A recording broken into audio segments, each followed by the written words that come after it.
ہماری بگڑی ہوئی عادتیں نکل جائیں،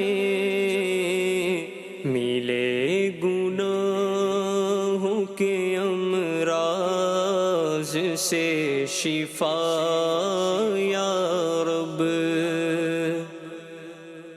الحمدللہ رب العالمین، الصلاۃ والسلام علی سید الانبیاء والمرسلین، اما بعد فاعوذ باللہ من الشیطان الرجیم، بسم اللہ الرحمن الرحیم، الصلاۃ والسلام علیک یا رسول اللہ وعلی آلک واصحابک یا حبیب اللہ، الصلاۃ والسلام علیک یا نبی اللہ وعلی آلک واصحابک یا نور اللہ۔ آقا نامدار مدینے کے تاجدار صلی اللہ تعالی علیہ وآلہ وسلم نے ارشاد فرمایا، قیامت کے دن میرے قریب ترین شخص وہ ہوگا جس نے مجھ پر کثرت سے درود پاک پڑھے ہوں گے۔ صلو علی الحبیب صلی اللہ تعالی علی محمد صلی اللہ علیہ وسلم، صلاۃ و سلام علیک یا سید یا رسول اللہ۔ مدنی چینل کے ناظرین، ہماری بعض عادات ایسی ہوتی ہیں کہ اگر ان کو کنٹرول نہ کیا جائے اور ان کو درست نہ کیا جائے تو انسان کو ایک دیر پا نقصان کا سامنا کرنا پڑتا ہے۔ الحمدللہ اللہ احسانی ہمارے اسٹوڈیو میں قبلہ نگران شورا حاجی محمد عمران اتاری رام تشریف لا چکے ہیں۔ السلام علیکم ورحمۃ اللہ وبرکاتہ۔ وعلیکم السلام ورحمۃ اللہ وبرکاتہ۔ ان کو اگر درست نہ کیا جائے اور کچھ چیزوں کا خیال نہ رکھا جائے تو پھر انسان کو دیر پا نقصانات کا سامنا کرنا پڑتا ہے، مالی نقصان بھی ہوتا ہے اور پھر اس کے ساتھ ساتھ انسان کی جو پی آر ہوتی ہے، جو اس کی ریلیشن شپ ہوتی ہے لوگوں کے ساتھ، یہ بھی متاثر ہوتی ہے۔ انہی عادات میں سے ایک عادت جس کو درست کرنے کی ضرورت ہے وہ یہ ہے کہ ہمارے ہاں بعض اوقات آپس میں جب لین دین کیا جاتا ہے تو اس کو لکھا نہیں جاتا، اس کو محفوظ نہیں کیا جاتا، دے دیں لے لیں، یہ دے دیا وہ لے لیا، ایک ہی بات ہے، گھر کی بات ہے۔ آپ اور میں کوئی مطلب الگ الگ تھوڑی ہے، یوں کر کے لین دین کر لیں گے اور بعد میں پھر کیا ہوگا، میں نے اتنے دیے تھے، نہیں اتنے نہیں، اتنے دیے تھے، مجھے یاد پڑ رہا ہے میں نے یہ کیا تھا۔ کیا فرمائیں گے آپ اس عادت کے بارے میں؟ الحمدللہ رب العالمین والصلاۃ والسلام علی سید المرسلین۔ اچھی توجہ دلائی آپ نے، اور مجھے جو یاد پڑ رہا ہے شاید قرآن کریم میں یہ ہمارے لیے سبق موجود ہے جی، کہ جب تم کوئی ایسا لین دین کا معاملہ کرو تو لکھ لیا کرو۔ اذا تداینتم بدین الی اجل مسمی فاکتبوہ۔ یہ امر کا صیغہ ہے لیکن امر استحبابی ہے جی بالکل، کہ لکھ لو۔ تو یہ ایک اصولی بات ہے۔ آپ نے جیسا بھی کہا کہ ہم دونوں ایک ہی جب ہوتا ہے، یہاں پر میں نے پہلے بھی شاید مدنی چینل کے ناظرین کو نوٹس کیا ہے، مجھے یہاں پر مفتی فاروق صاحب کی بات بڑی یاد آتی ہے۔ ہاں، میں ایک دفعہ کسی لین دین کے معاملے میں ہم دو فریق بیٹھے تھے اور ایک معاہدہ طے کر رہے تھے۔ ٹھیک، تو میری اس وقت ایک عادت تھی کہ میں مفتی کا فاروق صاحب رحمۃ اللہ تعالیٰ علیہ کی موجودگی میں عموماً اس طرح کے کام کیا کرتا تھا تاکہ کوئی خدا نخواستہ خلاف شرع معاملہ نہ ہو جائے۔ مرحبا۔ اور اس کے بعد مجھے کافی ان کی صحبت اور ان کی ساتھ بیٹھنے سے مجھے کافی چیزیں سیکھنے کو ملی کہ یہ کرنا چاہیے نہیں کرنا چاہیے۔ اس وقت انہوں نے ایک بڑی خوبصورت بات کی تھی ہم دونوں کو، کہا تھا کہ جب آپ معاہدہ کریں نا، جی، اس طرح کی کوئی لین دین کا معاملہ ہو تو غیر ہو جائیں، واہ، جیسے ایک دوسرے کو جانتے نہیں ہیں، اس سے بات درست لکھی جائے گی۔ میں نے جب اس پر غور کیا، مزید غور کیا، وہ تو جو کر لیا ہم نے، لیکن اس بات پر میں غور کرتا رہا اور کچھ عرصے میں مجھ پہ یہ بات ظاہر ہو گئی، مطلب یہ بات ذہن میں آ گئی کہ یہ وہ قیمتی اور میں کہتا ہوں پرائس لیس ایک بات تھی کہ اس کو میں یوں کہوں کہ جب آپ اس طرح کی کوئی لین دین کریں اور جب اس کو لکھیں تو غیر ہو جائیں، زندگی بھر اپنائیت رہے گی۔ واہ، اور اگر آپ نے اس وقت اپنائیت کو غالب کیا تو غیر ہونے میں دیر نہیں لگے گی۔ اللہ اکبر۔ اور یہ بات میرا خیال ہے شاید ہمارے مدنی چینل کے ناظرین میں سے ایک بہت بڑی تعداد چلو بہت کا لفظ واپس لے لیتا ہوں، ایک تعداد ہوگی کہ جو شاید اس بات کو، ان کو یہ صدمے ہوں گے کیا لکھا ہوا نہیں. اچھا لکھا ہوا ہے نا تو آپ کے ساتھ ساتھ آپ کی اولاد کے لیے فائدہ ہے. اور جب پریکٹس ہو نا، مطلب پتہ ہو کہ یہ لکھا ہوا ہوتا ہے. میں یہاں پر ایک واقعہ بیان کروں گا آپ کو.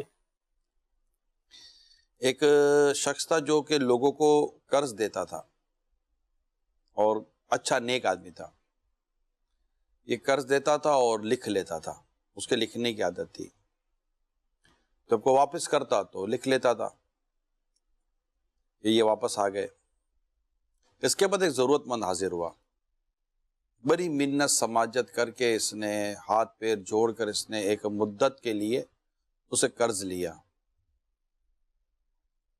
اسے قرض لیا اور اسے قرض دے دیا. اتفاق کہیں وقت پورا ہوا، قرض دینے والے کا انتقال ہو گیا. اب جو اس کی جو زوجہ تھی، بیوی جو تھی، اس کو پتا تھا کہ یہ لکھتے تھے. اس نے جب دیکھا تو پتا چلا کہ فلاں شخص کے پاس اتنے پیسے نکلتے ہیں. اس نے تقاضا کیا بیوہ نے کہ میرے شوہر کے اتنے پیسے آپ پر نکلتے ہیں اور دے دیں. اب وہ اس کو لالچ لگ گئی، اس نے انکار کر دیا، بولا میں نے لیے ہی نہیں ہے. اچھا اب بیوی کو پتا تھا کہ میرا شوہر نیک آدمی ہے، میرا شوہر نیک آدمی تھا، یہ غلط لکھتا ہی نہیں تھا. ایک پریکٹس سی ہو، بیوی سمجھ جاتی ہے شوہر کی عادتوں کو.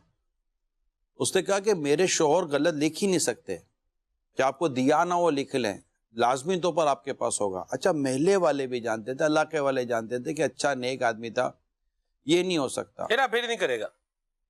اس نے کافی ٹال مٹول کرنے کی کوشش، جب علاقے کا پریشر بڑھا کہ ہاں یاد آیا میں نے واپس کر دیے ہیں. بولو واپس کیے تو لکھے ہوئے کیوں نہیں ہیں؟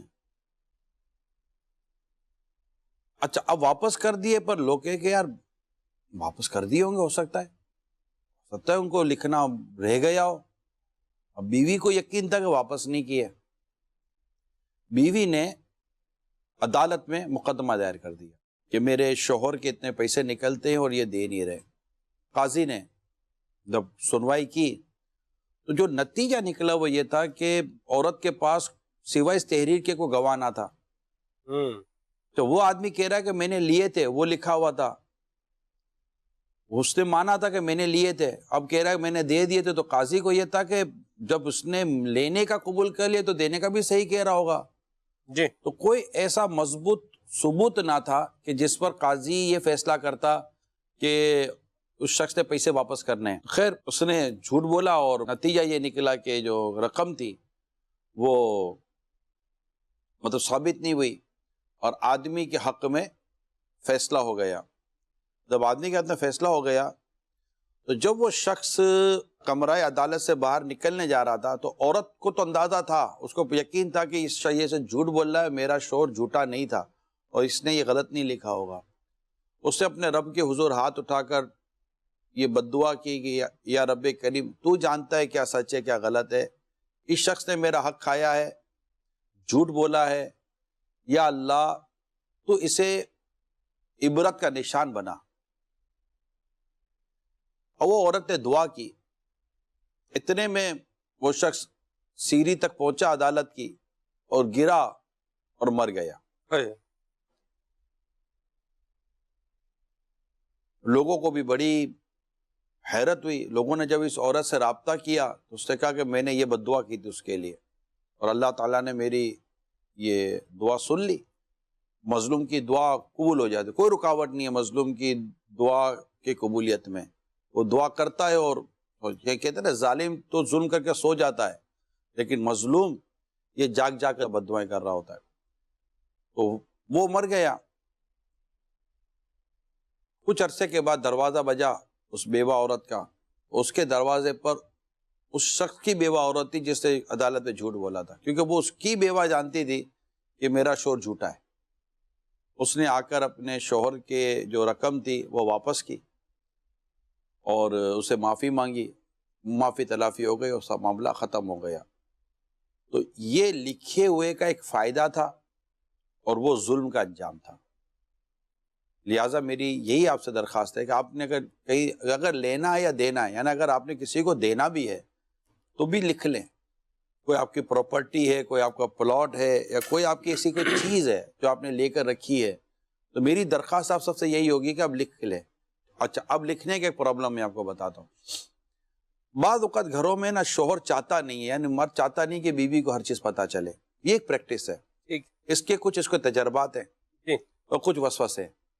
تجربات یہ یار اس کو پتہ چلے گا کہ میرے پاس اتنے لاکھوں کروڑ روپے ہیں تو یہ بولے گی یہ لے لو، وہ لے لو، یہ لے لو. اچھا، اس کی انسائڈ دا مائنڈ، اس کے دماغ میں یہ ہے کہ یہ آفٹر آل ہے تو میرے بیوی بچوں کا نا، لیکن ایسا نہ ہو گیا یہ اڑا دیں. اگر بچوں کو پتہ چلے گا تو کہتا ابو اس کو بیچو، یہ گاڑی لے لیں گے، اس کو بیچو یہ لے لیں گے، اس کو بیچو تھوڑا گھر بھرا لے لیں گے. تو اس نے کسی ایمرجنسی کے لیے یا آگے اپنی بچیوں کے لیے یا کسی بھی مقصد کے تحت اس نے وہ چیزیں رکھی ہوتی ہیں. تو اب یہ چاہتا ہے کہ یار میں کسی کو بتاؤں ہی نہیں. لیکن اب اس کا نقصان تو ہوتا ہے، اس کو کسی کو اعتماد تو لینا پڑے گا. بھائی آپ کی اچانک ڈیتھ ہو گئی، آپ کا پلاٹ کہاں پڑا ہوا کس کو پتا، آپ نے کسی باہر والے پر بھروسہ کیا. اچھا ہے گھر میں کوئی با اعتماد فرد کھڑا کرے، اور جو چیزیں اس کو لکھیں. آپ کے ڈاکیومنٹس کہاں ہیں، آپ کا لکھا ہوا کہاں ہے، کس کو دینا تھا، کس سے لینا تھا. اگر آپ کے بانڈ ہے، اگر آپ کے پاس کوئی کرنسی ہے.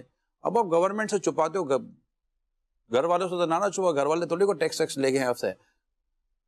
تو ظاہر ہے اب جو گورنمنٹ کا حق ہے یا جو اس طرح کا حق ہے وہ بھی دینا ہے، جو گھر والوں کو بتانا ہے وہ بھی بتانا ہے. تو یہ مطلب بیلنس پیدا کرے. آپ کی اگر اچانک آنکھ بند ہو گئی نا، اس کو کچھ نہیں پتا ہوگا. اور اگر کوئی قرض مانگنے والا ہے، دیکھیں قرض تو شہید کو بھی معاف نہیں ہے، ایسی بات.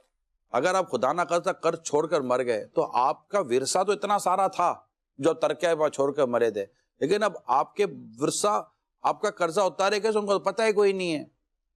اب اگر کوئی آگے کھڑا ہو گیا کہ بھائی یہ دیکھو یہ ڈاکیومنٹ ہے، یہ آپ کے ابو کی سائن تھی، یہ مجھ پہ قرض تھا، میرے سے اتنے لاکھ روپے لیتے، کہا تھا دے دوں گا، اچانک انتقال ہو گیا، اب اللہ اس کی مغفرت کرے، میرے پیسے تو مجھے دے دو. اب آپ بولو کہ ابا جان نے تو کو بتایا نہیں تھا، میرے شوہر نے تو مجھے بتایا نہیں تھا. تو آپ یہ سوچئے کہ اب آپ کے بعد آپ کا قرض کون اتارے گا؟ اول بندہ آج ہی کہ آج کوشش کرے کہ میرا قرض اتر جائے. قرض چھوڑ کر نہ جیے، مطلب قرض کا بوجھ لے کر کوشش کرے بندہ نہ جیے. قرض لینا پڑتا ہے بعض اوقات کسی مجبوری میں، لیکن بعضوں کی طبیعت ہوتی ہے قرض ادا کرتے ہی نہیں ہے، یہ بھی عادت ہے. تو یہ جو لکھنے کے تعلق سے جو آپ نے پہلا سوال کیا نا، عادت میں اس کے تمام تر وہ سائیڈ ایفیکٹس اور اس کے پلس مائنس میں ڈسکس کر رہا تھا کہ لکھ کر رکھیں گے، اعتماد میں لے کر رکھیں گے، کسی کو بتا کر رکھیں گے. مطلب اچھا اب اس پہ بیوی کو ہی میں درخواست کروں گا کہ آپ اپنا اعتماد بحال کریں، یا بیٹے کو میں عرض کروں گا کہ بھائی آپ اپنا اعتماد بحال کریں. اتنے سنسیئر اور اتنے مطلب کہ سینسیبل اور اتنے سمجھدار اور ذمہ دار بن کر ابو کے سامنے آئیں کہ ابو کو آپ کو بتانے میں یہ ڈاؤٹ نہ ہو کہ یار اس کو بتاؤں گا بولے گا ابو یہ لے لو یہ لے لو یہ لے لو، اور یہ ایسے اڑا وڑا نہ دیکھیں یار. یہ تو اس کی وجہ سے نا کئی والد صاحب ایسے ہوتے ہیں جو اکاؤنٹ میں اپنے بچے کی سائن تک نہیں رکھتے. اچھا اکاؤنٹ بیٹے کے نا وہ کھلوا دیں گے، بیٹا خوش ہو جائے گا، سائن والد صاحب اپنی رکھیں گے، پتہ ہے اس کی سائن رکھوں گا 4 دن میں اکاؤنٹ خالی کر دے گا. یہ چیزیں ہوتی ہیں. تو میری درخواست ہے کہ لکھ کر رکھیں. اس کو کہتے ہیں بلیک اینڈ وائٹ. ہمارے میمنی میں ایک گجراتی کہاوت ہے، اس کا ترجمہ یہی ہے کہ جو لکھا ہوتا ہے نا وہ لکھیو واچا ہے، جو لکھا ہوتا ہے وہ پڑھا جاتا ہے. تو جو لکھ کر رکھیں تاکہ وہ پڑھا جائے اور آپ کی زندگی بھر کی محنت و کمائی ضائع نہ ہو جائے. خدا نہ خاصا قرض چھوڑ کر مرے تو وہ ادا ہو جائے، اور بہت پریشانی سے آپ کے گھر والے اور آپ بچ سکتے ہیں. یہ میری درخواست ہے. درست فرمایا. ایک اور بھی اسی سے ریلیٹ کرتی ہوئی ایک بات ہے، میں چاہ رہا ہوں اس کو بھی لے لیا جائے.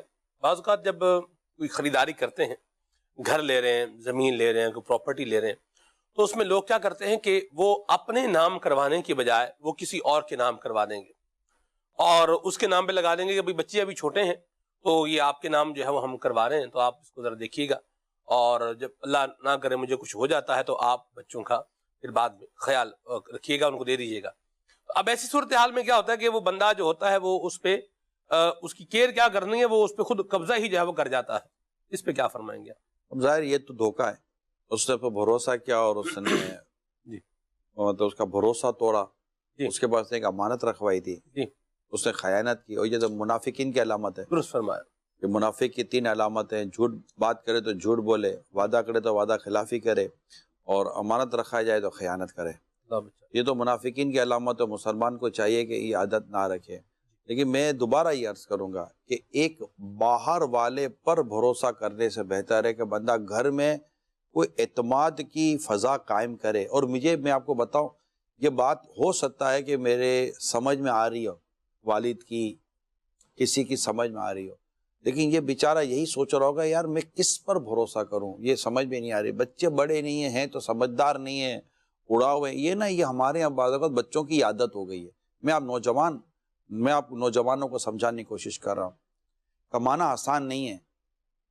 جی ہاں، یہ آپ کے والد صاحب نے اگر کوئی ایسی کمائی کی ہوئی ہے نا، یا کوئی بہت زیادہ محنت مزدوری کر کے کوئی 2 چیزیں بنائی ہوئی ہیں، تو یہ ایسے ہی نہیں بنا لی ہیں کہ آپ اس کو اڑا دو. آپ بنا کے دیکھو، آپ دیکھیں، آپ اتنی محنت تو کریں جو آپ کے والد صاحب نے کی ہے.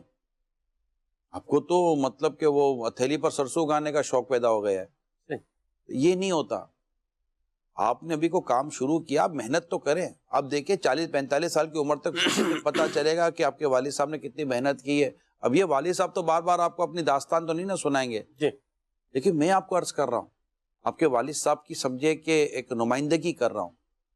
اس طرح بیٹیاں اڑا دیتی ہیں، بیوی اڑا دیتی ہے، تو بچے اڑا دیتے ہیں، یہ لے لو وہ لے لو، اور کل کو خدا نہ خواستہ پر. اب دیکھیں اس وقت خدا نہ خواستہ کسی کو کورونا ہو جاتا ہے، ہسپتال میں لے کے جاؤ لاکھوں روپے نکل جاتے ہیں. اب کیا قرضہ لے کر علاج کرائیں گے؟ آج کل بیٹی کی شادی کرو تو یہی ہو جاتا ہے. میں نہیں کہتا کہ اس فکروں میں اب ہلکان ہو جائیں، اللہ تعالیٰ پورا کرنے والا ہے، جب وقت آئے گا تو مدد بھی وہی کرے گا. لیکن جب ایک شخص نے اگر تھوڑی سی اپنی فیملی کے لیے کچھ اس طرح سوچا ہے، تو آپ اس کو اپنی خواہشوں کی نظر کیوں کرتے ہیں؟ اس نے کسی ایمرجنسی کے لیے کیا ہوا ہے. تو آپ کی جب یہ سنسیریٹی اور آپ کی یہ ذمہ دارانہ سوچ، جب آپ کے والد صاحب کی، یہ والد صاحب بچہ، یہ تو طے ہے نا کہ باپ بچہ نہیں ہے، بچے تو آپ ہیں والد کے، آپ کا باپ بچہ نہیں ہے. ٹھیک ہے وہ آپ آج کل زیادہ تھوڑے پڑھے لکھے ہو گئے ہوں گے اور تھوڑا آپ کو زیادہ ماڈرنزم سمجھ میں آ رہا ہوگا، یہ ساری چیزیں، لیکن ایکسپیرینس پھر بھی اس پرسنالٹی کے پاس ہے جس کو آپ اپنا ابو کہتے ہیں. جی بالکل. وہ ایکسپیرینس ہولڈر ہے، اس کے پاس ایکسپیرینس ہے، اور 20-25 سال کا فرق ہے آپ میں اور اس میں. تو کائنڈلی اس کو آپ اہمیت دیں، اور اگر وہ آپ کو کسی چیز کا منع کرے تو آپ سمجھے کہ یار والد صاحب نے ہمارے لیے کیا ہے نا، اگر منع کر تو ہمارے لیے کریں. میری درخواست یہی ہے آپ سب سے، اور میں اب گھر کے جو بڑے ہیں جنہوں نے اس طرح کی کوئی چیزیں کی ہوئی ہیں، کہ باہر والے پر بھروسہ کرنے کے بجائے، ہوتا ہے باہر دوست اتنا بہت اچھے دوست ہوتے ہیں، یہ بھی ہے، اچھے بھائی ہوتے ہیں، اچھے رشتہ دار ہوتے ہیں، وکیل کو بعض اوقات آدمی اپنا وہ بنا لیتا ہے سارا. لیکن یہ ساری چیزیں ٹھیک ہے، اللہ کرے کہ وہاں آپ کو دھوکہ نہ ہو، لیکن کوشش یہی کرنی چاہیے کہ اپنے گھر کی اندر ہی کوئی با اعتماد فرد کھڑا کیا جائے. زے قسمت پورا گھر ہی با اعتماد ہو، لیکن وہ پیٹ ہپکے ہلکے ہو جائے، یار خالی کر دیتے ہیں. مثال کے طور پر نہیں بتانا ہوتا، اب بیٹے کو بتاؤ تو بیٹا پھر اپنی فیملی میں شیئر کر دیتا ہے. تو یار یہ نہیں فیلنگ، یہ ساری چیزیں ایسی ہیں کہ شاید میں سمجھ رہا ہوں کہ ساروں نہیں لاکھوں فیملیز اگر سن رہی ہوں، ان کو لگے گا کہ یار ایسا ہے، تو سب کے سب ایک یونائٹڈ کی طرح رہے کہ اگر گھر میں کچھ آیا ہے تو سب کو بتا دیا جائے، بیٹا یہ ہوا ہے، گھر میں بتا دیا. اور والد کو یا والدہ کو، یا مثال کے طور پر بڑا بھائی گھر کو چلا رہا ہے، یا کوئی بھی پرسن گھر کو چلا رہا ہے، اس کو اتنا اعتماد ہو کہ یہ بات جو میں نے کی ہے یہ میرے دروازے کے باہر نہیں جائے گی، نہ کھڑکی کے ذریعے جائے گی، نہ فون کے ذریعے جائے گی، نہ میسج کے ذریعے جائے گی. اتنی اس کو کانفیڈنس. کیا مجھے بتائیے کہ آپ کا گھر کا بڑا، آپ کی امی یا آپ کے ابو یا بھی جو گھر کے یہ جو کر رہے ہیں، کہ ان کو اتنا بھی رائٹ نہیں ہے کہ یار اس کو آپ کے گھر سے اعتماد مل جائے، اور وہ با اعتماد ہو کر رہے، با اعتماد ہو کر سوئے، اور ہر چیز آپ کے سامنے رکھ دے، اور اس کی آپ اچھے مقصد کو سمجھے. ہاں خدا نہ خواستہ کو برا مقصد لے کے بیٹھے ہوئے ہیں تو ڈیفینیٹلی وہ اپنا ہی نقصان کریں گے. I think کہ میں نے اس ٹاپک کو کافی کور کر لیا. بالکل درست فرمایا آپ. میں پھر بھی اگر کہیں میری کہنے میں یا میری اسسمنٹ میں یا میرے ناقص سے تجزیے میں اگر کہیں آپ کو کمزوری نظر آتی ہے، کوئی آپ کو ایسا لگتا ہے کہ نہیں یار بات یہ تو یقین ریئلی، کیونکہ یہ تو انسان اپنے اپنے فیلنگ سے اپنے اپنے کچھ نہ کچھ ایکسپیرینس شیئر کرتا ہے نا، تو اس میں رانگ نمبر لگ سکتا ہے، میرا بھی لگ سکتا ہے اور میری بھی اسسمنٹ غلط ہو سکتی ہے، اور مجھے سیکھنے کا شوق ہے الحمدللہ، میں لرننگ موڈ میں رہتا ہوں اللہ کے کروڑوں کرم ہے، اگر کوئی مجھے سکھائے اور سیکھنے کا کہیں سے ملے تو الحمدللہ سیکھنے میں اچھا لگتا ہے، اگر کوئی صحیح اور درست بات سیکھنے کو ملے تو مرحبا. اچھا لگتا ہے۔ میں یہاں ایک اور بات بھی عرض کر دوں، اسی آپ کی بات سے کنکلوڈ ہو جائے گا پورا سلسلہ کار یہ کہ اگر والدین اولاد پر اعتماد کر رہے ہیں تو اولاد کی بھی ذمہ داری ہے کہ وہ اپنے ماں باپ کے اعتماد کو ٹھیس نہ پہنچائے، وہی بات میں نے کی نا کہ پھر وہ بات باہر ہی نہ نکلے، باہر نہ جائے۔ مرحبا. باہر ہی نہ نکلے۔ جی. یہی اولاد کو چاہیے کہ اپنے والدین کے ساتھ شیئر کر لے، اور والدین کو چاہیے کہ اپنے مثال کے طور پر اگر بیٹے نے اپنی فیملی کے لیے، یہاں میں ایک بیٹے کی سائڈ لے رہا ہوں، بیٹا شادی شدہ ہے، اس کی بیوی بچے ہیں، اب اس نے اپنی فیملی کے لیے کوئی چیز کی ہے، اس کو پتہ ہے اگر میں گھر میں بتاؤں گا تو ابو اور امی کہیں گے بیٹا ذرا اپنے بھائی بہنوں کے لیے یوں کر لو، یوں کر لو، یوں کر لو، ٹھیک ہے یہ بھی ان کا جذبہ ہے، تو اب وہ جھجکے گا کہ یار وہ اچھا اس کے گھر میں بھی تھوڑی سی وہ کی جائے گی کہ اب آپ بتا دو گے تو یہ بچوں کا کیا ہوگا، یہ گھر کی ایک جنرل سوچ ہے، اللہ کے نیک بندوں کی سوچ، متوکلین کی سوچ، اور اس طرح لوگوں کی سوچیں سے اس سے برا ہوتی ہے، اس سے مختلف ہوتی ہیں، اور میں اس کو اس وقت زیر بحث نہیں لے رہا ہوں، میں ایک جنرل، ایک عام عوام کیا سوچتی ہے، ایک عام عوام کا کیا مائنڈ ہوتا ہے، ایک عام فیملی کس طرح آپس میں ڈسکس کرتی ہے، میں اس وقت اس کو زیر بیس لے رہا ہوں، ورنہ تو حقیقت تو یہ ہے کہ بندہ اللہ پر بھروسہ کرے، اور ایک مطلب یہ کہ لیکن وہی اپنا توکل گھر والوں پہ تو نہیں نہ ڈالے گا۔ نبی پاک صلی اللہ تعالی وسلم کا توکل یہ تھا اپنا کہ آپ اگلے دن کے لیے بچا کر نہیں رکھتے تھے، اور گھر والوں کے لیے یہ تھا کہ 12 ماہ کا راشن آپ نے اپنے گھر میں دیا ہے، ٹھیک ہے۔ تو رسول پاک صلی اللہ علیہ وسلم کے صدقے تو توکل تقسیم ہوتا ہے، درست۔ صدیق اکبر کا توکل یہ کہ اپنا سارا مال راہ خدا میں دے دیا، اور جب سرکار صلی اللہ تعالیٰ علیہ وسلم ایک صحابی کی عیادت کے لے گئے، بیمار تھے، جب انہوں نے چاہا کہ اپنا سارا مال دے دو تو آقا نے منع فرمایا کہ پیچھے اپنے گھر والوں کے لیے چھوڑ کے رکھو، اور ان کو دعا دی زندگی کی نبی پاک صلی اللہ تعالیٰ علیہ وسلم نے۔ تو ہر ایک کا جدا جدا توکل ہوتا ہے، ماشاءاللہ۔ تو ہونا یہ چاہیے کہ بندہ اپنے رب پر بھروسہ کرے کہ اللہ تعالیٰ اس کے آگے کے حالات بہتر فرما دے گا۔ لیکن میں ایک عام فیملیز جو آپس میں ڈسکس یا سوچ رہی ہوتی ہیں، تو پھر والدین کو بھی چاہیے کہ اگر ایک بیٹے نے اپنی فیملی کے لیے کچھ کرنے کی کوشش کی ہے تو پھر اس کا بھی مان رکھے۔ ہاں اس کے پاس اتنا سرپلس یا اس نے ہے کہ بیٹا یہ تو ماشاءاللہ اچھا ہے تم نے اپنے بیوی بچوں کے لیے کیا، لیکن یہ تھوڑا سا یہاں بھی دیکھ لینا۔ والد کو حق تو ہے نا کہ اپنے بیٹے کو یا اپنے اس کو کہے کہ بیٹا ذرا بھائی بہن، اب اس کی عمر باپ کی بڑی ہو جاتی ہے تو وہ مطلب کہ بیٹے پر بڑی، یا خاص طور پر بڑے بیٹے پر یا کمانے والے بیٹے پر ایک امید تو لگا لیتا ہے۔ لیکن میں امیر سنت کی سوچ آپ سے شیئر کروں، امیر سنت کا الحمدللہ سوچ، امیر سنت اس معاملے میں بڑے مطلب کہ یقین مانے توکل کے بڑے اعلیٰ درجے پر ہے۔ جس کے گھر میں فریج ہی نہیں ہے، کمال ہے یار۔ امیر سنت جس گھر میں رہتے ہیں اس گھر میں فریج نہیں ہے، یہ میرے کو پتا ہے۔ ٹھنڈا پانی نہیں پیتے؟ امیر ٹھنڈا پانی تو پیتے ہی نہیں ہے، سادہ پانی پیتے ہیں۔ لیکن واقعی یار میں نے دیکھا ہے کہ بس وہ جو کھانا آیا نا بس آ گیا، وہ دوسرے ٹائم کا ہے تو بس بہت یار عجیب کیا آئیڈیل زندگی ہے، ٹھیک ہے۔ تو یہ میں نے کہا ایک اللہ کے نیک بندے کا بھی اس میں تذکرہ کر دوں۔ تو یہ میں نے جرنل بات کرنے کی کوشش کی آپ سے۔ اب میں چاہوں گا کہ اگر آپ کو میری باتوں میں کہیں بہتری، فیملی کے لیے کوئی اچھائی، آپ کے لیے اچھائی، دنیا اور آخرت کے لیے کوئی اچھائی نظر آتی ہے تو اختیار بھی کیجیے گا، یہ میں عرض کروں۔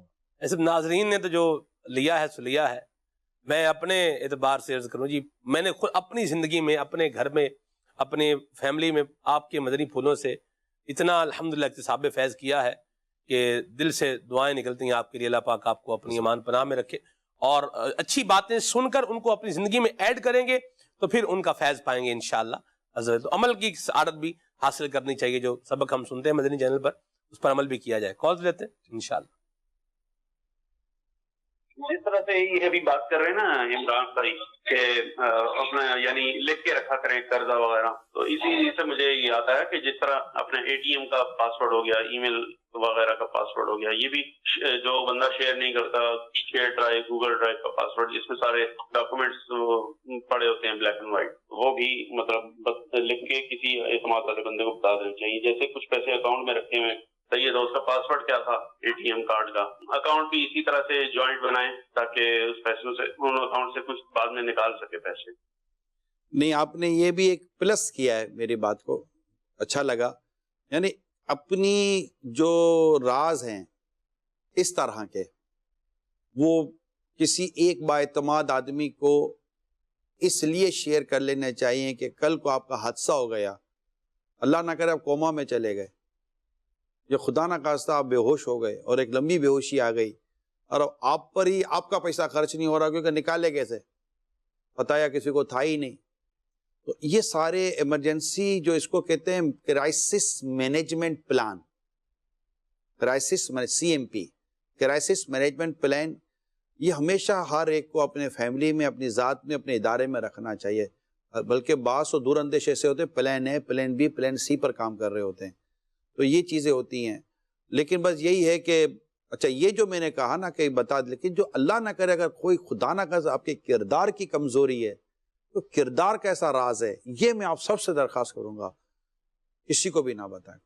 اللہ نے آپ کے راز کو چھپا کر رکھا ہے، آپ بھی اپنے راز کو چھپا کر رکھیں. واہ واہ واہ. اپنے قریب سے قریب ترین جس کو آپ تصور کرتے ہیں نا، اس کو بھی نہ بتائیں، بلکہ اپنی اس کمزوری کو دور کریں. خدا نہ خواستہ کوئی ماضی میں ایسا اللہ نہ کرے آپ سے کوئی ایسا کمزور معاملہ ہو گیا ہے کہ جس میں اس سے نہ بات کرنے کی شرعاً حاجت ہے، نہ کسی کو بتانے کی شرعاً حاجت ہے، محض ایک اللہ کے حضور توبہ کرنی ہے، استغفار کرنا ہے، عادت کو دور کرنا ہے، تو کسی سے بھی شیئر نہ کریں. ایک شعر سناؤ. جی. بشر راز دلی کہہ کر ذلیل و خوار ہوتا ہے، بشر راز دلی کہہ کر ذلیل و خوار ہوتا ہے، نکل جاتی ہے جب خوشبو تو گل بیکار ہوتا ہے. دانش مندارہ اشارہ کافی است. مرحبا. جی کون؟ نگران شورا کا سلسلہ ہماری عادت ہے، روز نئے نئے موضوع پر ہماری اصلاح ہوتی ہے، ہمیں علم دین سیکھنے کا موقع ملتا ہے. اللہ پاک حاج صاحب کو، سلمان بھائی کو، مدنی چینل کو نظر بد سے بچائے. حاج صاحب لین دین حساب کتاب لکھنا سنت مبارکہ ہے، جو نہیں لکھتا کہتا بار آپ پر اعتماد ہے. ایسا کہنا کیسا؟ رہنمائی فرما دیجئے، میری اور میرے گھر والوں کی ایمان کی حفاظت کی دعا فرما دیجئے. اللہ ہم سب کا ایمان سلامت ہے. سنت کا مجھے پتہ نہیں ہے تو میں کہ اس معاملے میں کوئی کلام نہیں کر سکتا. البتہ یہ کہ آپ کو مجھ پہ اعتماد نہیں ہے، لکھ کر رکھنا کوئی بد اعتمادی نہیں ہے. اس میں بد اعتمادی کی کیا بات ہے؟ اگر آپ کو میں کوئی چیز دے رہا ہوں، آپ نے مجھے مطلب پیسے واپس کیے، میرے لاکھ روپے مجھے واپس کیے فار ایگزامپل، اگر میں گنتی کر رہا میرے پہ اعتماد نہیں ہے، یہ بولنے سے اعتماد زیادہ خراب ہو رہا ہے. بھائی اس پہ اعتماد کی کیا بات ہے؟ بھائی ایک طریقہ کار ہے، لکھ لیا ہے. بہت کمپنیاں ایسی ہوتی ہیں کہ ڈائریکٹر خود اپنی کمپنی کا آڈٹ کرواتے ہیں. ایکسٹرنل آڈٹ کس سے اس کا نام ہے؟ تو کیا آپ کو کمپنی کے اکاؤنٹنٹ کے اوپر، کمپنی کے کیشیئر کے اوپر بھروسہ نہیں ہے؟ ایسا نہیں ہوتا، بلکہ وہ خود جو ڈائریکٹر ہوتا ہے وہ اپنا آڈٹ خود کراتا ہے. کیونکہ یہ ایکسٹرنل آڈٹ کا یہ بد اعتمادی نہیں کہتے اس کو، یہ ایک طریقہ کار ہے. اور طریقہ کار میں کوئی بد اعتمادی کی بات نہیں ہے. آپ لکھیں اور لکھ کر رکھیں، اور قرآن کریم نے باقاعدہ اس حوالے سے ہماری رہنمائی جو کی ہے جس عنوان کے تحت، اس پر عمل کریں، انشاءاللہ دنیا اور آخرت کی بھلائیاں نصیب ہوں گی. ایسے لوگ ٹرانسفر اپنے نام پر نہیں کرواتے. مکان کے ٹرانسفر لے لیا، اب ٹرانسفر نہیں کروائیں گے. زمین لے لی، اس کی رجسٹری انتقال اپنے نام پہ جا وہ نہیں کروائیں گے. سلمان بھائی دیکھیں، ہو سکتا ہے کہ کچھ پوزیٹیو سوچ ہو، لیکن اس پہ بعض اوقات لوگوں کو اپنی پراپرٹیاں چھپانی ہوتی ہیں، بتانی نہیں ہوتی ہیں. کچھ اس میں اللہ نہ کرے کچھ کرپشن یا کچھ کرائم کے ایشوز بھی آ سکتے ہیں، یا پتہ نہ چلے، ٹیکس دینا پڑے گا یا حساب دینا پڑے گا. اس طرح کی چیزیں بھی ممکن ہیں جو سنی جاتی ہیں. ایسا بھی ہوتا ہے. ہاں اگر کسی نے باقاعدہ کسی اچھے جذبے کے تحت کسی کے نام بھی رکھی ہوئی کہ یار میرے بعد تمہیں کام آئے گی یا میرے جیتے جی تمہیں کام آ جائے گی، تو بھی کہا اب ایسے کتنے لوگ ہوں گے جو یہ سب چیزیں کریں گے. اب اپنی چیزیں چھپاتے ہیں، یار میرا وہ چلا جائے گا، آج وہ سمے وہ ٹرانسپیرنسی جس کو کہتے ہیں، وہ اگر سسٹم جتنا بڑھتا چلا جائے گا اتنا آپ کی چیزوں کو آپ کو ڈکلیئر کرنا پڑے گا. جب آپ کی چیزیں ڈکلیئر ہوں گی اتنا ہی پھر آپ کو سامنے پیمنٹ بھی کرنی پڑے گی. تو یہ بہت ساری چیزیں ہیں. تو اب پتہ نہیں آدمی کس نیت سے، اچھی نیت سے کر رہا ہے، بری نیت سے کر رہا ہے، تو اب وہ تو ایک پرٹیکولر کیس پر ہی ڈسکس رائے دی جا سکتی ہے. ٹھیک، مرحبا جی، آگے چلتے ہیں. محمد زبیر اتاری عرض کر رہا ہوں، مرکز اولیاء لاہور، پاک زنجانی کابینہ اصلاح اعمال ذمہ دار. پیارے نگران شورا کی بارگاہ میں عرض ہے، ماشاء اللہ عز و جل بہت پیارا سلسلہ چل رہا ہے. اور حضور عرض یہ کرنی ہے کہ اگر امیر سنت کی عادتیں روزانہ ایک عادت بیان کر دی جائے، مدینہ مدینہ ترکیب ہو جائے گی، مزے کو بھی مزہ آ جائے گا. جزاک اللہ خیرہ. آمین. میرا خیال ہے کوشش کی جاتی ہے کہ مطلب جب جو بھی ٹاپک ہو اس میں امیل سنت کی سیرت سے اگر کوئی روشنی یا رہنمائی ملتی ہے تو میں یاد آنے پر عرض کر دوں. اور الحمدللہ آپ کا بھی شکریہ، آپ نے یاد دہانی بھی کروائی ہے. اور اللہ کرے کہ بس میرا مزاج یہ بنے اور رہے کہ بغیر ذکر مرشد کے میری بات پوری نہ ہو. جی صاحب، آپ کی بارگاہ میں سوال ہے کہ کچھ لوگ جب بھی گفتگو کرتے ہیں تو ان کے ساتھ وہ گالی گلوچ دیتے رہتے ہیں، پتہ نہیں ان کی توجہ نہیں ہوتی. اس کے متعلق آپ کیا ہماری رہنمائی فرمائیں گے؟ جزاک اللہ خیرہ. بعضوں کی گالیاں دینے کی عادت ایسی ہے جیسے ہیلپنگ ورب ہوتا ہے، جس کے بغیر سینٹنس پورا ہی نہیں ہوتا. اچھا اس کو بولو نا کہ یار تم گالیاں کیوں دے رہے ہو؟ میں گالیاں کہاں دے رہا ہوں؟ وہ بھائی کو آدھا درجن گالی دے دی تم نے 2 منٹ کی بات میں، تو ان کو پتہ ہی نہیں چلتا کہ میں نے گالیاں دی. صحیح کہہ رہے ہیں. وہ گالیاں گویا کہ ان کا تکیہ کلام بن جاتا ہے. وہ گفتگو کے دوران وہ نکل ہی رہی ہوتی ہے ٹٹ. تو یہ بہت بری عادت ہے اور انتہائی فحش کلام ہے.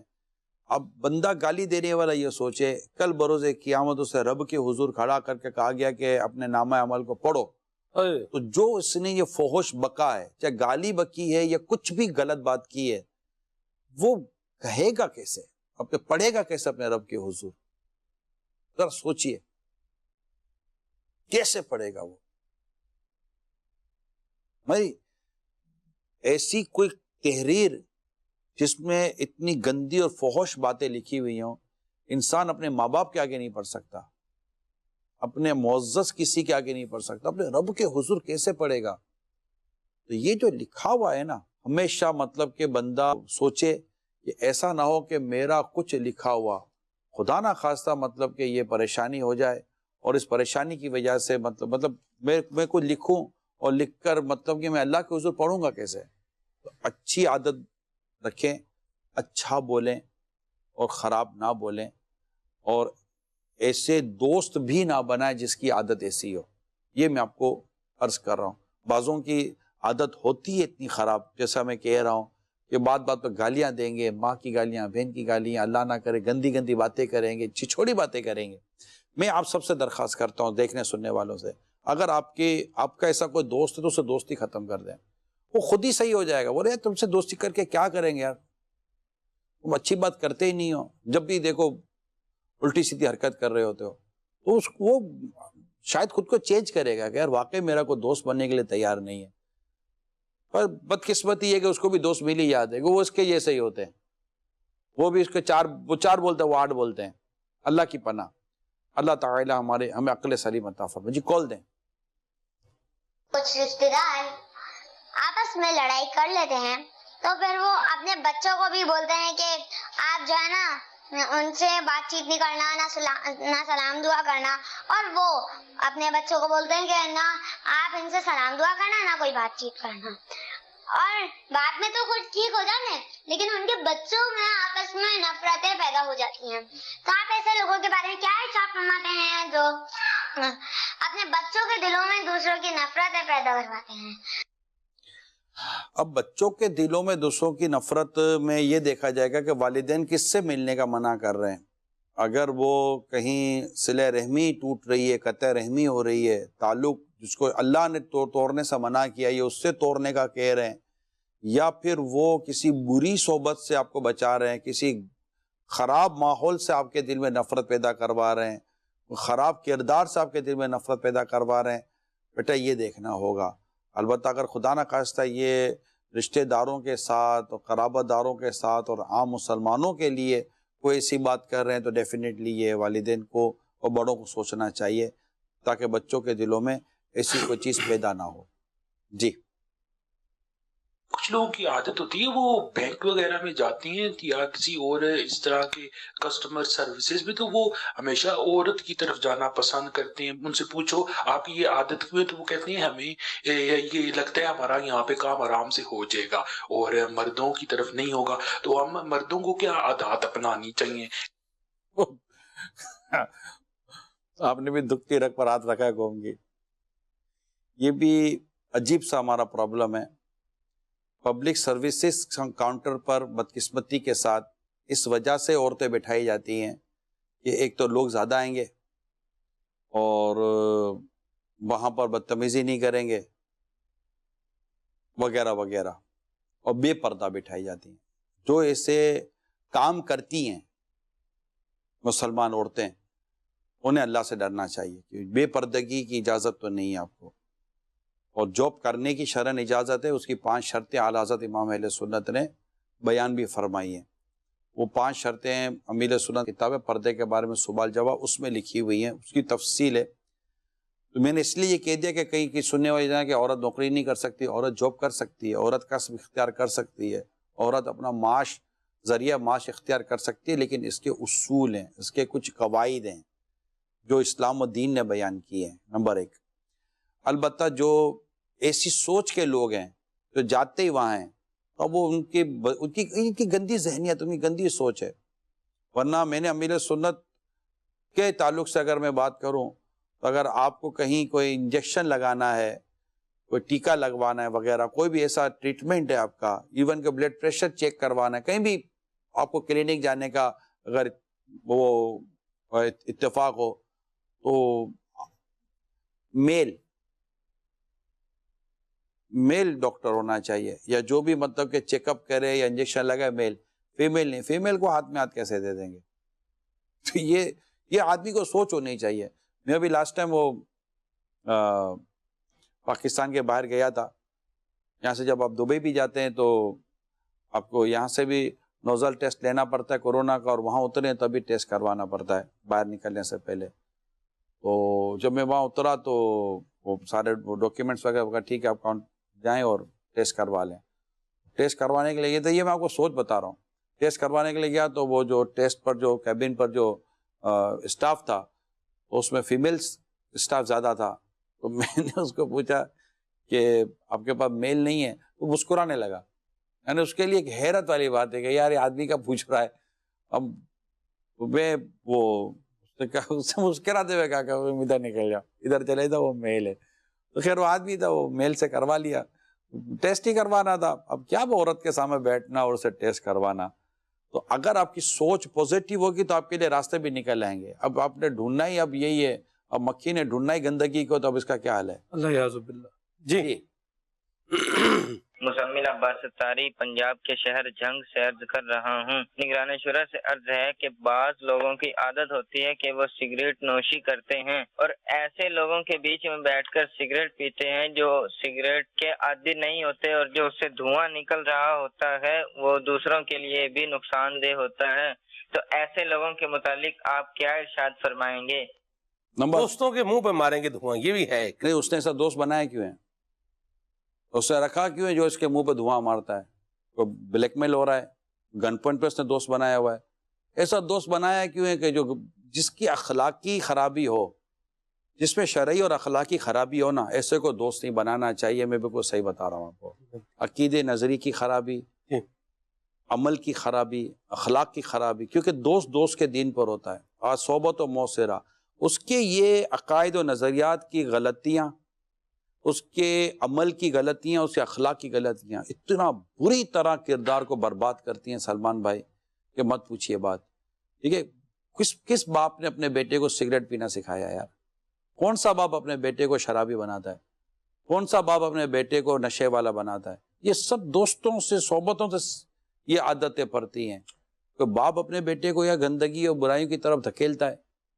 ٹھیک ہے، اس نے اس کی تربیت صحیح نہیں کی، مگر اس نے اس کو اٹھا کر کوئی مطلب کہ جرائم میں تو نہیں ڈالا، وہ تو اس کی صحبت کی وجہ سے تھا.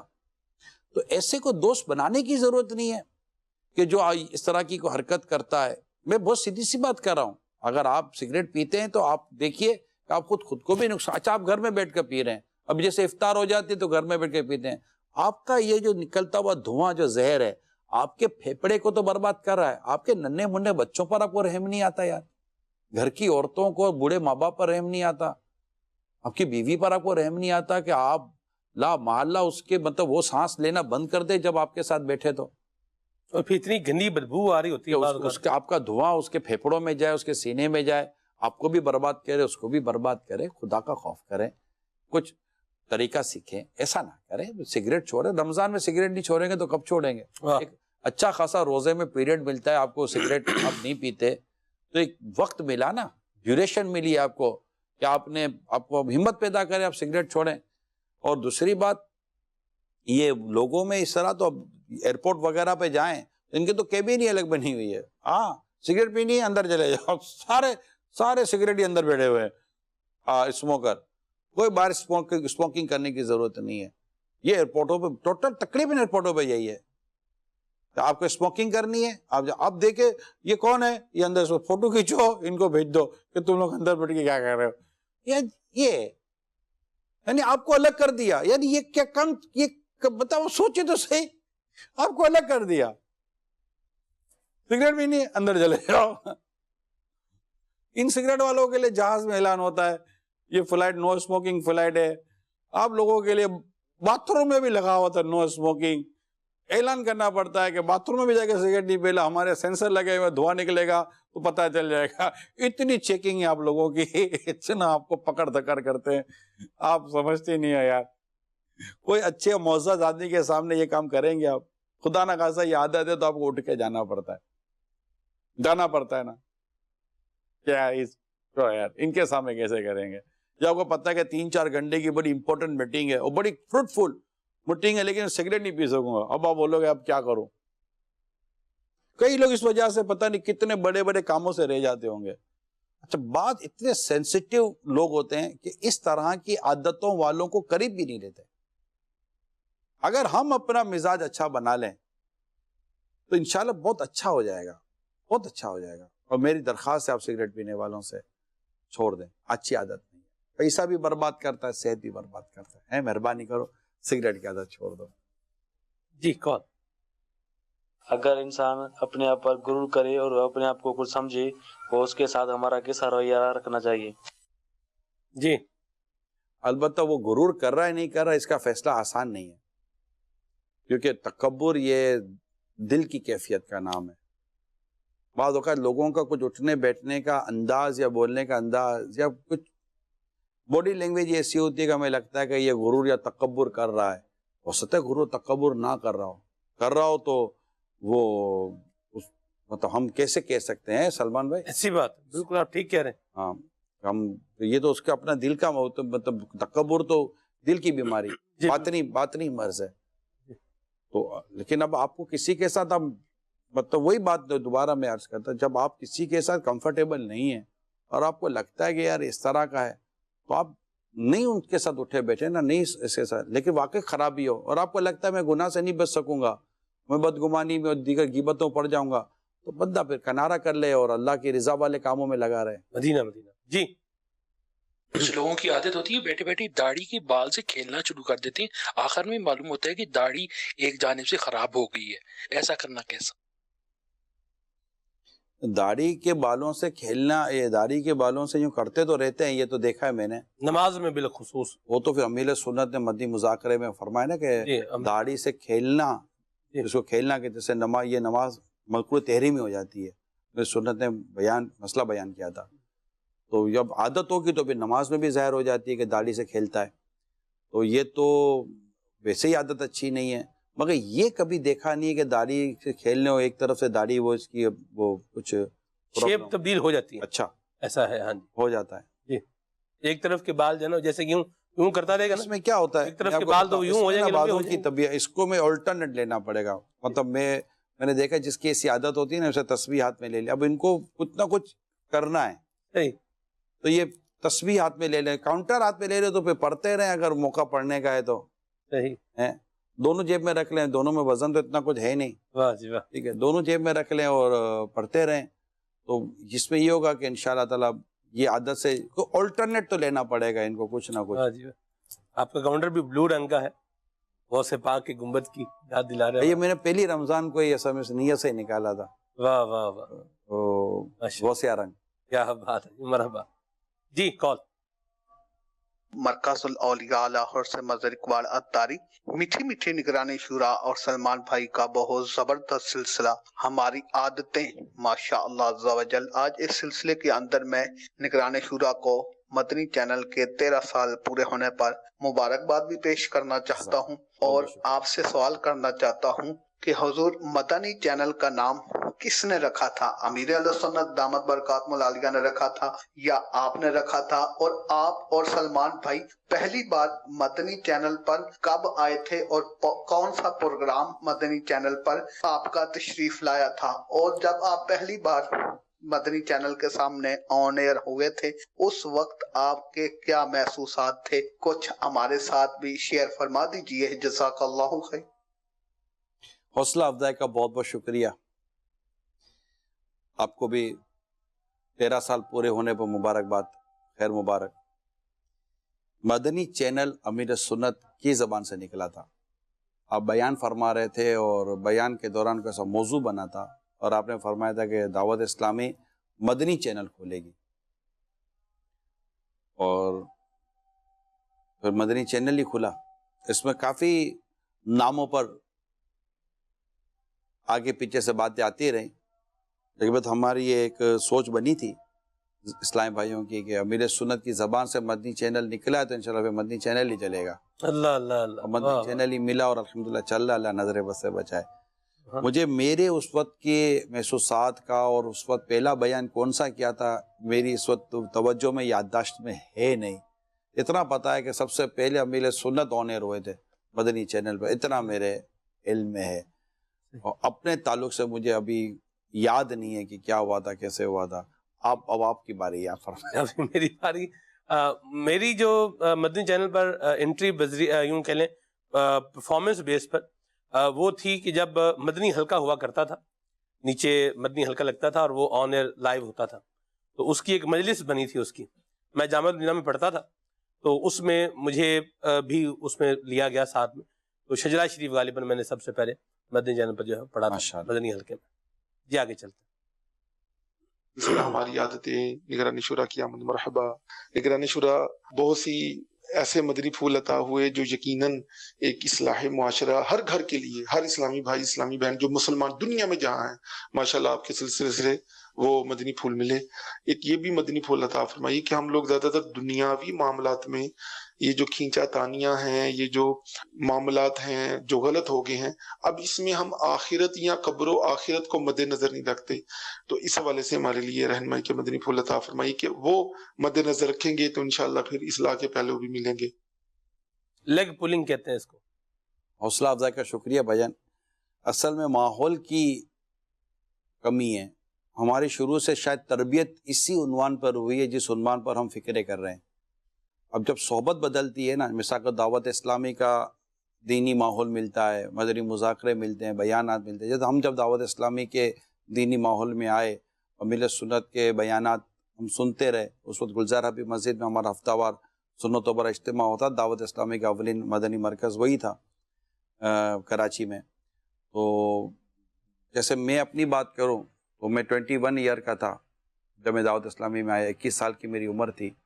تو جب میں نے امیر سنت کے بیانات سنے, تربیتی بیانات سنے, خود رمضان المبارک کے اندر آپ روزانہ رات کو آ کر, کیونکہ میں معتکف ہوا تھا, تو روزانہ رات کو آ کر آپ باقاعدہ ایک موضوع کو لے کر آپ تربیت فرمایا کرتے. تو میرے لیے پرسنلی بات کر رہا ہوں, میرے لیے باتیں آلموسٹ نہیں تھیں. پوری تھاٹ تبدیل کی, پوری سوچوں کو بدل دیا, سوچوں کا محور بدل دیتے تھے. اور ہم سوچنے پر بندہ مجبور ہو جاتا تھا کہ یار جو اب تک جو ہم سنتے آ رہے یہ کیا ہے, اب تک جو ہم کرتے آ رہے یہ کیا ہے. صحبت بدل جاتی ہے تو آپ کی سوچ بدل جاتی ہے. تو یہاں سے مطلب جب آپ دعوت اسلامی کے قریب آتے ہیں، عاشقان رسول کی صحبت میں آتے ہیں، اس طرح آخرت کی سوچ رکھنے والوں عاشقان رسول کی جب آپ صحبت میں بیٹھتے ہیں تو آپ کی سوچوں کا دھارا بدل دیتا ہے وہ، اور آپ کی ڈائمنشن بدل جاتی ہے، آپ کی سوچ کی ڈائریکشن بدل جاتی ہے۔ پہلے بھی رمضان مبارک میں ہم نے وقت گزارا ہے، اور دعوت اسلامی میں آنے کے بعد بھی رمضان مبارک میں وقت گزارا ہے۔ مجھے یاد ہے کہ جب میں دعوت اسلامی میں آیا اور میں نے رمضان مبارک گزارا گلزارہ بھی مسجد میں ایز اے معتکف، اور چاند رات جیسے عید کا چاند نظر آیا تو میں زندگی میں پہلی بار رمضان کے رخصت ہونے پر رویا ہوں۔ اللہ، مجھے یاد ہے میں پہلی بار رمضان کے رخصت ہونے پر رویا ہوں۔ یعنی کہ ہم تو اس ماحول میں تھے نا کہ جیسے ہی چاند نظر آیا تو خوشیوں کے ایک عجیب سے مطلب کہ معاملات ہوتے تو یہ موٹر سائیکل لی، دوڑے درزی کے پاس گئے، یہ لیا وہ، اور یہ کپڑے کدھر ہے، یہ کدھر ہے، یہ ساری مطلب ایک بالکل سوچ تبدیل تھی ہماری۔ لیکن یہ کیا ہو گیا، مجھے یاد ہے میرے والد اللہ ان کو گھر کے رحمت فرمائے، مجھے جب گلزارہ بھی مسجد میں لینے آئے، جب میں چاند نظر آ گیا تھا شوال المکرم کا، مجھے بالکل یاد ہے میرے والد صاحب میرے لیے جو عربی جبہ، آج کل ہم جو جبہ پہنتے ہیں نا، تو میرے والد صاحب اس وقت میرے لیے جبہ لے کر آئے تھے وائٹ کلر کا، کہ وہ پہنا دیں گے نا، کہ وہ بیٹے نے مطلب کہ ہاں میں تو پہلی دفعہ میری یہ اس طرح دینی ماحول میں انٹری تھی نا، یوں والد صاحب کی خوشی دیکھیں، وہ مجھے لینے آئے تھے، چاند نظر آ گیا جیسے ہمارے آج لینے آتے ہیں، اور میرے لیے وائٹ جبہ لائے تھے۔ اچھا مجھے برابر یاد ہے سلمان بھائی، جب وہ مجھے جبہ پہنا رہے تھے تو میں رو رہا تھا، اور وہاں پر مطلب کہ گلزارہ بھی مسجد کے اندر کلام پڑھے جا رہے تھے، اور میرے لیے سب نیا تھا۔ جب میں گھر گیا تو مجھے یاد پتا شاید میں روتے ہوئے گھر گیا تھا۔ اللہ، یہ کیسے ہو سکتا تھا؟ یہ within a 10 days، just only 10 days، within a 10 days، 10 دنوں کے اندر ایک سوچ کا دھارا بدل دیا ہے، اور مطلب یہ ریئلائز کروایا دعوت اسلامی نے، امیر سنت کی صحبت نے، کہ زندگی کیا ہے۔ یہ بات الگ ہے کہ ہم ابھی تک خود کو درست نہ کر سکے، میں ابھی تک سدھر نہ سکا، نیک بن جاؤں، جی چاہتا ہے، میرا بھی جی چاہتا ہے میں نیک بن جاؤں، مطلب برسوں گزر گئے۔ اگر اسی طرح نیکی کے راستے پر نیکی کرتے کرتے ہوتا تو پتہ نہیں آج، لیکن نہیں، عجیب سی کیفیت ہے۔ مگر میں یہاں آپ کو اس وقت کی بات کر رہا ہوں جی، کہ ماحول بدلنے سے سوچیں بدل جاتی ہیں۔ تو جب ہماری ماحول بدلے گا دعوت اسلامی کا، جیسے ہم آپ کو دعوت دیتے ہیں، خدا مدنی چینل کے سامنے بیٹھے ہیں، آپ کی سوچ، اور جو خدا نہ خواستہ کسی اور گناہوں بھرے پروگرام کی طرف جاتا ہے اس کی سوچ دیکھیے۔ آج آپ کے ہمارے بچے مدنی چینل جو دیکھتے ہیں وہ اللہ کے نام پر اور نعتیں سن کے جھوم رہے ہوتے ہیں، ان کو گانے باجے موسیقی کا شاید اتنا شعور نہیں ہوتا، پتہ ہی نہیں ہوتا۔ الحمدللہ گھر میں، ہمارے گھر میں کوئی مدنی چینل ہی چلتا ہے، ہمارے گھر میں تو ٹی وی پہ آتا ہی کوئی نہیں ہے ہی نہیں۔ تو اس طرح جب ہم صحبتیں اور اپنے تبدیل کرتے ہیں، اور اس طرح کوئی اچھا نصیب ہو جائے تو سوچ بدل جاتی ہے، اور آخرت کی سوچ بننا بہت ضروری، یاد رکھیے آخرت کی سوچ، کیونکہ موت کسی لمحے بھی آئے گی نا، ہم کسی لمحے بھی آنکھ بند ہو جائے گی، اور آخرت کا وہ جو سفر جس کا ہم سنتے وہ شروع ہو جائے گا، اور اس کی تیاری اگر نہیں ہے تو پھر کیا the line of no return، اب اس کی واپسی تھوڑی ہے، تو آگے کا سفر ہے، پھر کوئی سفر کے لیے کوئی زیادہ سفر نہیں ہے، کوئی سامان سفر نہیں ہے، تو تقوی، پرہیزگاری، اور اس کے لیے ہمارے پاس روزے ہیں، اس وقت رمضان کا مہینہ ہے، اللہ ہمیں توفیق دے اور ہمیں سچا کرے، ہمیں اچھا کرے، آمین آمین آمین۔ مدنی چینل دیکھتے رہیے، صلو علی الحبیب صلی اللہ تعالی علی محمد صلی اللہ علیہ وسلم۔ ہماری بگڑی ہوئی عادتیں نکل جائیں، ملے گناہوں کے امراض سے شفا یا رب۔